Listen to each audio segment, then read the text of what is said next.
আমাৰ সকলোৰে ঘৰে ঘৰে তুলসী গছ থাকেই, নহয় জানো?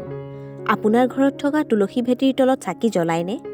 তুলসী ভেটিটোত পানী ঢালেনে? ভেটিটোত থকা তুলসীজোপাত এটা যদি বিশেষ বস্তু বান্ধি দিয়ে, তেন্তে আপোনাৰ হাতলৈ ধন অহাৰ সকলো পথ মুকলি হ'ব। আপোনাৰ হাতত ধন উৰব আৰু আপোনাৰ হাতত আগতকৈ ধন বেছিকৈ আহিব। সেয়ে এই ভিডিঅ'টো অতি গুৰুত্বপূৰ্ণ। গতিকে ভিডিঅ'টো স্কিপ নকৰাকৈ শেষলৈ চাব।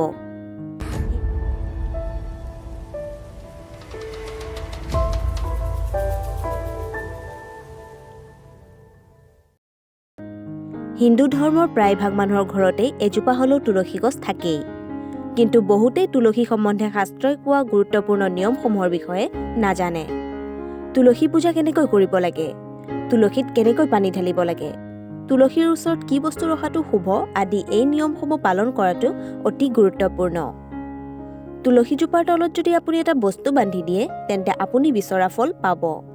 আৰু মা তুলসী, মা বিষ্ণুপ্ৰিয়াৰ আশীৰ্বাদ লাভ কৰিব। লগতে মা লক্ষ্মীৰ আশীৰ্বাদো আপুনি পাবলৈ সক্ষম হ'ব। পুৰাণৰ মতে তুলসীত দেৱী লক্ষ্মীয়ে বাস কৰে, আৰু যদি সদায় তুলসীক পূজা কৰে তেন্তে শুভ ফল নিশ্চয় পাব। কিন্তু আপুনি যদি তুলসী গছজোপাৰ তলত এটা বস্তু বান্ধি দিয়ে, তেন্তে তুলসী ৰোৱাতকৈ বেছি ফল লাভ কৰিব পাৰিব। কিয়নো এই বিশেষ বস্তুটোৰ অবিহনে তুলসীক সদায় আধৰুৱা বুলিয়ে কোৱা হয়।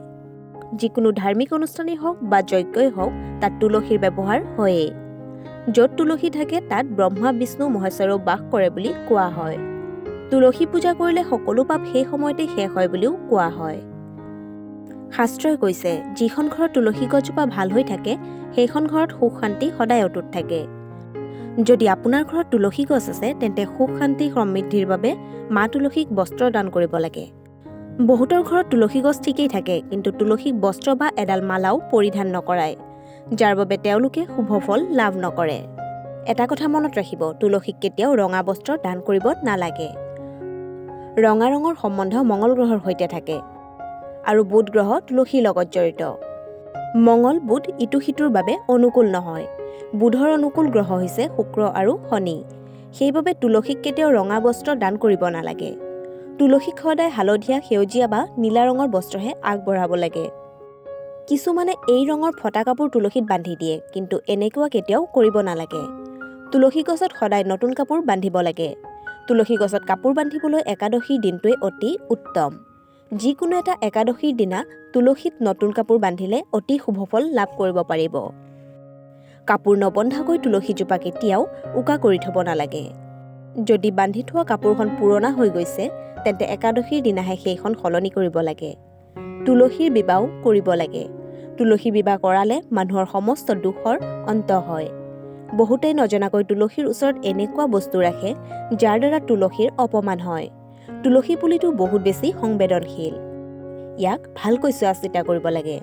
সেইবাবে তুলসী গছজোপাৰ ওচৰত কেতিয়াও বেয়া শব্দ, বেয়া কথা ক'ব নালাগে। তুলসীজোপাৰ ওচৰত জোতা, চেণ্ডেল, ঝাৰু আদি কেতিয়াও ৰাখিব নালাগে। তুলসীজোপাৰ আশে পাশে কেতিয়াও থু খেকাৰ পেলাব নালাগে। তুলসীৰ তলত চাকি ধূপ জ্বলাই নুমাই যোৱাৰ পিছত তাৰ পৰা চাকিটো আঁতৰাই থ'ব লাগে। কিয়নো তুলসীৰ তলত নুমাই যোৱা চাকি ৰখাটো একেবাৰেই অশুভ বুলি মনা হয়।